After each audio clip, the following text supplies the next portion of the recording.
So guys, magbubukas pala tayong store natin.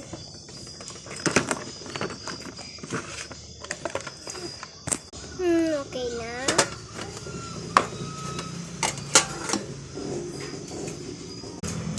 Open na rin. May nag-ano pala sa akin message. Sige. Sabi niya daw, 2 cupcake, 1 ice cream, at saka 1 chocolate daw. Sige. Okay. Take out. Kasya ba dito yun?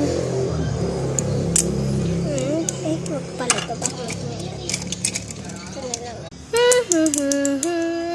Isang ice cream. Oo, yan na. Yeah. So, chocolate. 2 cup. Ay, bigla siya nag-comment, guys. Ay, nag-message. Sana lang daw, guys. Binalik na natin. Okay na to, guys. Nag-ano pala siya sa akin ng Gcash.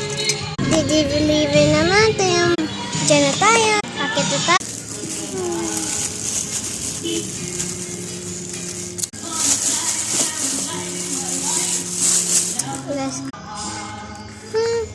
Dito na pa. I-deliver na natin. Taupo! Comment for part 2!